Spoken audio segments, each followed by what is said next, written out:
बालिका बहू, तेरी शादी होने वाली है अगले महीने। ये बस्ता उठाकर कॉलेज जाना बंद कर दे अब। अरे कैसी बात कर रही हो, अभी उसकी उम्र ही क्या है। इतनी जल्दी शादी करने का फैसला मैं नहीं लेने वाला। फैसला लेने के लिए तुम्हें कहा किसने है?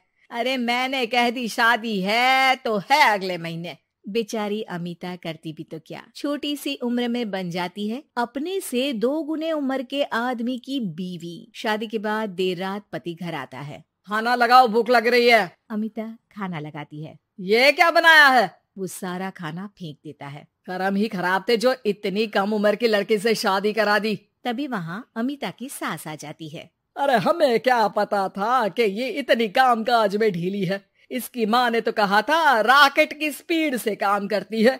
अमिता को आए दिन ससुराल में ताने, गालियाँ और कभी कभी तो मार भी पड़ती। सुन जा, अपनी माँ को बोल 50,000 रुपए भेजे, फ्री में नहीं रखना है तुझे। अरे मेरी एक आंख का ऑपरेशन भी तो करवाना है। अमिता को सास घर से निकाल देती है। अमिता परेशान होकर मायके की ओर जाती है। वो घर तो पहुंचती है लेकिन वहाँ ताला लगा है। अरे अमिता बेटी, क्या हाल बना रखा है तेरे पति ने? कहाँ है वो? अमिता पड़ोसी के सामने रोने लगती है। मुझे नहीं जाना उस घर में चाची। मेरे मम्मी पापा कहाँ है? उन लोगों ने तो ये मकान छोड़ दिया बिटिया। वो लोग तो कहीं और शहर चले गए, तुझे नहीं बताया? अमिता जोर जोर से रोने लगती है। नहीं बताया? ये क्या कर गए माँ पिताजी मेरे साथ। मेरी जिंदगी तो नर्क से भी खराब है। अब मैं क्या करूं? अमिता रोते हुए वहाँ से जा रही होती है कि उसे एक औरत मिलती है। अरे सुनो तो, रो क्यों रही हो? तो क्या करूं, हंसू? अमिता उस औरत को अपनी सारी कहानी बताती है। देखो, मेरा सिलाई का काम है। अगर तुम चाहो तो मेरे साथ ये काम कर सकती हो। बदले में मैं तुम्हें रहने की जगह, खाना और 1 दिन का 100 रुपया भी दूंगी। अमिता कुछ सोचती है और फिर उस औरत के साथ चल देती है। अब क्या था, अमिता की जिंदगी अपने मायके और ससुराल से दूर एक नए सिरे से शुरू होती है। रहना खाना फ्री होने के कारण अमिता रोज का पैसा बचा लेती। वो आसपास के लोगों के भी कपड़े सिलने लगी। और एक दिन सिलाई सेंटर की एक औरत कहती है, अरे वो साड़ी की कंपनी है ना, वो बिक रही है।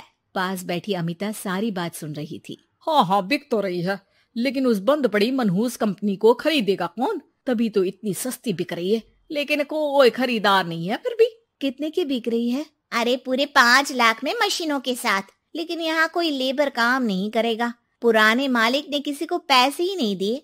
उन लोगों ने कहा है कि जो नया मालिक आएगा वो लोगों को पैसा देगा। 5 लाख। अमिता घर आती है और अपने पैसे गिनती है, पूरे 3 लाख। अमिता सिलाई सेंटर वाली उस औरत के पास जाकर कहती है, चाची, मैंने इतने साल की कमाई में ये पैसे जमा किए हैं, पूरे 3 लाख है। वो बंद साड़ी की फैक्ट्री मैं खरीदना चाहती हूँ।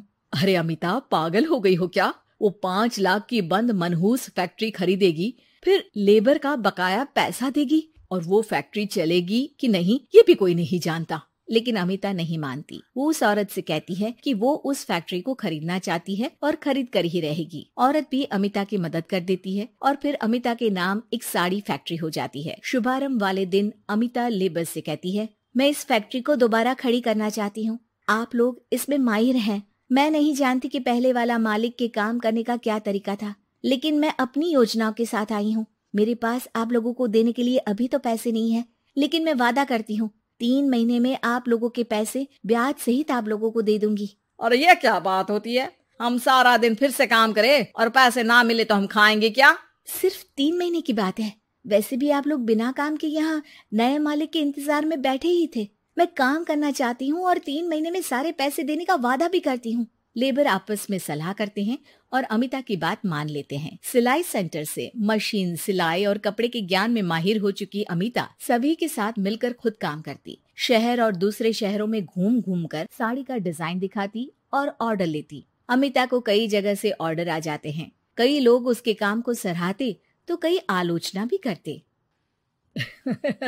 अरे बड़े बड़े व्यापारी बैठे हैं, यहाँ तू कहाँ टिकेगी? लाओ दिखाओ कैसी साड़ी बना रही है तुम्हारी फैक्ट्री। अमिता उन लोगों को साड़ी के डिजाइन दिखाती है कि तभी वहाँ व्यापारी की बीवी आ जाती है। हाय रे, कितनी प्यारी साड़ी है ये। बड़ी महंगी लगती है, मेरे लिए ले लो ना जी। और हाँ, अपनी दुकान में भी रख लो इसे, बहुत बिकेगी मैं कहती हूँ। अमिता मुस्कुराती है। अरे सेठ जी, बड़े बड़े व्यापारियों से नहीं, पर अच्छी डिजाइन और क्वालिटी से बाजार में चलती है। अब बताओ कितने का ऑर्डर है आपका? धीरे धीरे अमिता का आत्मविश्वास और बढ़ता है। बड़े बड़े ऑर्डर्स के लिए वो खुद लेबर्स के साथ मिलकर सारा दिन सारी रात काम करती। और फिर वो दिन भी आ जाता है जब अमिता को लेबर को पैसे देने होते हैं। मैं आप लोगों से 3 महीने बाद आज के दिन ये बात करना चाहती हूँ कि मैंने जितने पैसे देने की आपसे बात की थी उतने मैं नहीं दे सकती।